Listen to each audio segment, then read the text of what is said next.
Olá pessoal, Deus abençoe vocês, suas famílias, seus lares, que Deus venha abençoar a sua vida em nome do Senhor Jesus.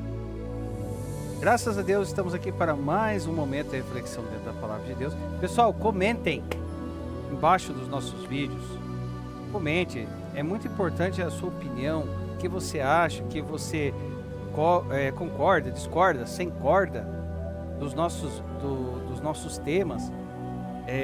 Eu digo, pessoal, que o conhecimento ele não é único, ele não tem limite. Então, às vezes vocês sabem algo para acrescentar ali para que a gente venha aprender. Pessoal, esse aqui é um momento de aprendizado. Então, se tiver alguma dúvida, alguma coisa, pessoal, principalmente acrescentar, ou eu não concordo com isso, coloque aí também, pessoal. Ninguém aqui é o Senhor da verdade, né? A gente está aqui com a mente pronta a aprender, né? E também sugestão de temas, pessoal. Às vezes tem um versículo, por exemplo, o que será que quer dizer naquele versículo tal, que eu não entendi. Será que a Bíblia diz sobre isso? Será que a Bíblia diz sobre aquilo? Pessoal, coloquem aí que a gente traz aqui para a gente aprender junto.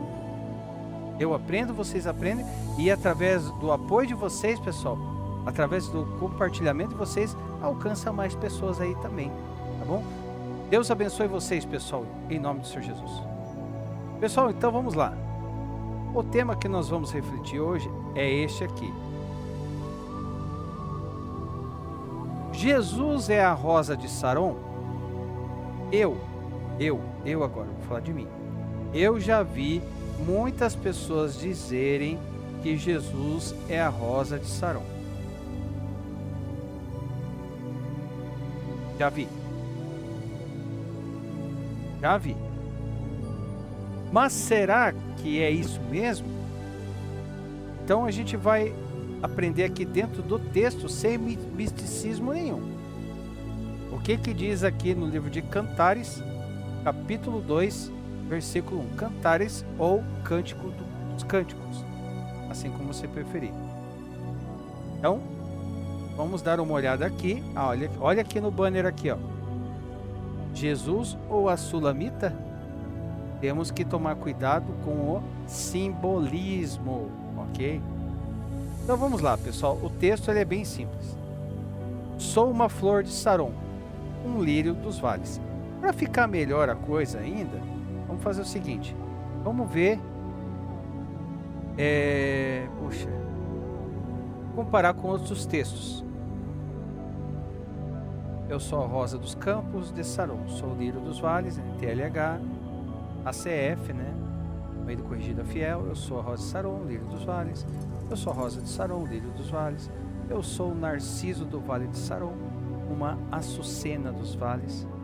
Sou apenas uma flor dos campos de Saron, uma tulipa dos vales. Eu sou a rosa de Saron, lírio dos vales. Então vamos ver o que a palavra de Deus pode nos dizer sobre isso, ok?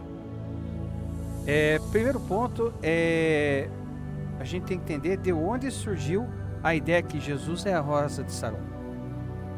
Porque assim, muitas pessoas associam Jesus a esse título por 3 motivos principais. Primeiro, linguagem simbólica e poética. O livro de Cantares é altamente simbólico. 2, aplicação cristológica. Ao longo da história, muitos cristãos interpretaram Cantares como uma alegoria entre Cristo e a igreja. Terceiro, hinos e tradições cristãs. Vários cânticos populares reforçaram essa associação. Mas precisamos fazer essa pergunta. O texto está falando diretamente de Jesus? Porque assim, primeira coisa, o que é o livro de Cantares ou o Cântico dos Cânticos? Ele foi escrito por Salomão.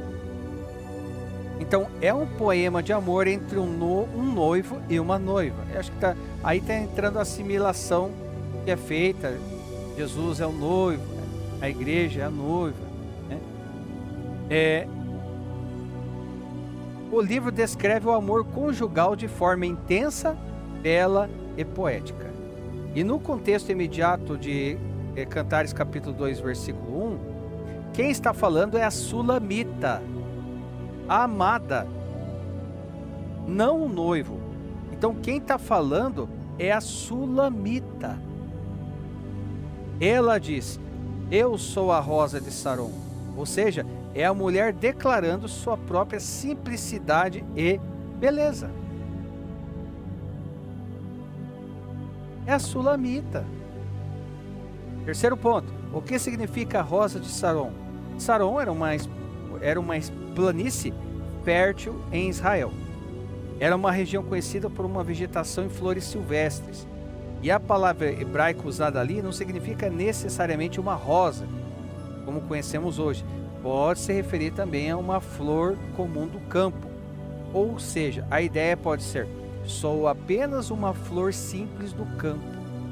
Logo em seguida, no versículo 2, o amado responde: como o lírio entre os espinhos, assim é a minha amada entre as donzelas. Ou entre as jovens, como está escrito aqui.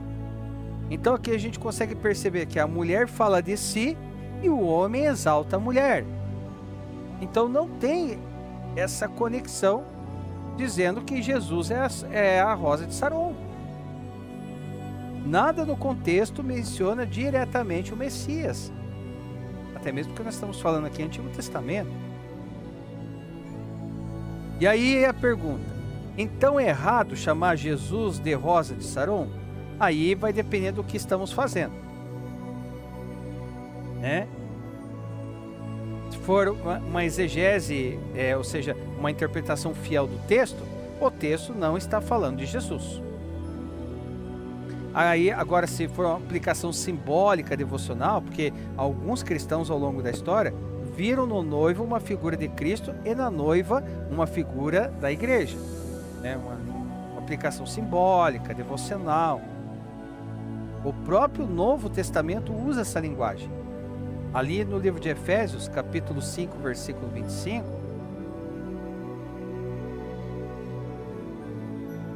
livro de Efésios, capítulo 5, versículo 25, diz assim: maridos, ame suas mulheres assim como Cristo amou a igreja e entregou-se a si mesmo por ela, né? E também temos ali em Apocalipse, livro de Apocalipse, capítulo 19, versículo 7, diz assim: regozijemo-vos. Nossa, saiu errado aqui. Regozijemo-nos. Saiu, pessoal. Vamos nos alegrar e dar-lhe glória, pois chegou a hora do casamento do Cordeiro e a sua noiva já se aprontou. Mas isso é uma aplicação teológica posterior, não o sentido original imediato. Quinto ponto: o perigo de espiritualizar tudo. Muitas vezes, por tradição, repetimos algo sem analisar o texto. Eu digo para vocês, pessoal, eu achava há muito tempo atrás que tinha ligação de Jesus ser rosa de Saron. É mesmo porque hinos que a gente vai ouvindo. Isso não significa que seja heresia chamar Jesus de rosa de Saron, mas significa que precisamos saber diferenciar. Primeiro, o que o texto diz, o que a tradição ensinou e o que é aplicação simbólica. Se não fizermos isso, corremos o risco de tirar o texto do contexto, criar doutrinas baseadas em poesia simbólica e enfraquecer a interpretação bíblica. Na minha opinião, eu acho que é bom ler o texto e interpretar o texto e ver o que o texto quer dizer. Porque assim, é interessante fazer essa ligação, o noivo é a noiva, Jesus é o noivo, a igreja, ok, mas não pode ser descartado de forma nenhuma o que o texto está querendo dizer. Corre o risco de enfraquecer a interpretação bíblica. Sexto ponto. Aí vem a pergunta: o que isso nos ensina? Deus não nos chamou apenas para sentir a Bíblia, mas para entendê-la. A fé cristã, ela não é baseada apenas em tradição, mas em revelação correta. Jesus é chamado claramente de Vamos lá para o livro de João. João. Jesus foi chamado claramente de capítulo 1, versículo 29. No dia seguinte, João viu Jesus aproximando-se e disse: Vejam, é o Cordeiro de Deus que tira o pecado do mundo. Então, Jesus é chamado claramente de o Cordeiro de Deus. Jesus é chamado Apocalipse, capítulo 5, versículo 5. Então um dos anciões me disse: Não choreis, eis que o leão da tribo de Judá, a raiz de Davi, venceu para abrir o livro e os seus 7 selos. O leão da tribo de Judá. Jesus foi chamado também do leão da tribo de Judá. Jesus também foi chamado lá em João. Vamos voltar lá para João. João, capítulo 14, versículo 6. Respondeu Jesus: Eu sou o caminho, a verdade e a vida. Ninguém vê o Pai a não ser por mim. Então ele é o caminho, a verdade e a vida. Mas Rosa de Saron não aparece no Novo Testamento como um título messiânico. Ou seja, no texto, claramente, a Rosa de Saron é quem? A Sulamita. E aí nós chegamos aqui à conclusão, pessoal. Algumas pessoas dizem que Jesus é a Rosa de Saron. Por quê? Cresceram ouvindo isso em música e pregações. Eu fui um. Interpretam cantares de forma alegórica. Terceiro ponto, vem beleza simbólica na expressão. Mas, biblicamente falando, o texto original não está se referindo diretamente a Cristo. E aqui entra a grande lição. Precisamos amar a palavra. Precisamos.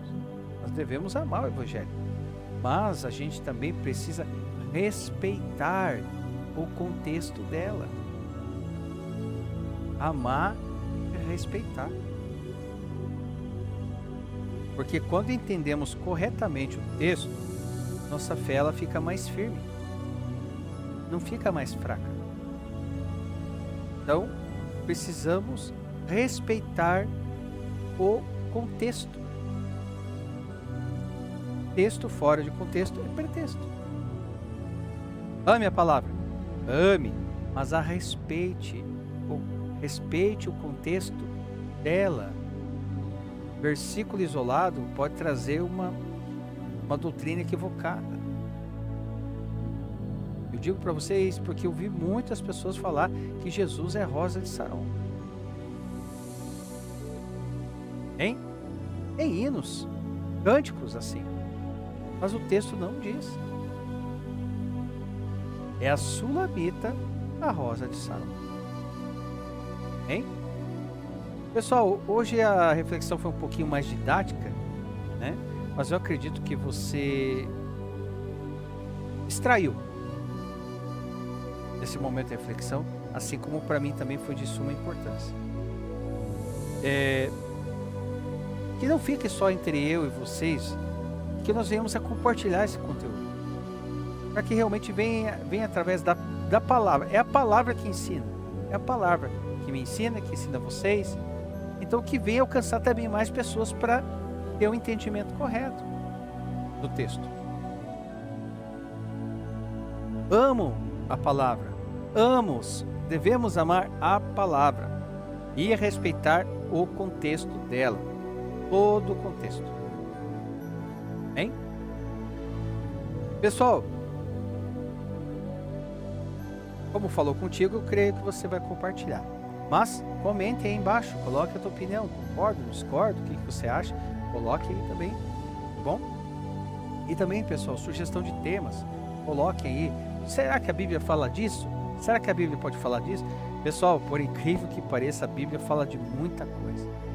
Eu vejo ela, eu aprendi a ver ela como um manual de vida. É o manual do ser humano. O que ele deve fazer, como deve agir. Tem muitos acontecimentos na palavra de Deus. Muitos acontecimentos de Deus. E às vezes você fala, acho que a Bíblia não fala disso não. Pode ser que fale. Coloque aí Coloque no comentário que nós vamos atrás aí para ver e aprender junto aqui no momento de reflexão, tá bom? Pessoal, vamos pedir a Deus muita sabedoria, entendimento e discernimento, porque a palavra de Deus diz que o povo padece por falta de entendimento. E o entendimento que nós devemos extrair da palavra de Deus, tá bom? Pessoal, então é isso, por hoje é só. Deus abençoe, fiquem com Deus e eu aguardo vocês, pessoal, no nosso próximo momento de reflexão, se assim o nosso grande e poderoso Deus desejar, em nome do Senhor Jesus. Deus te abençoe.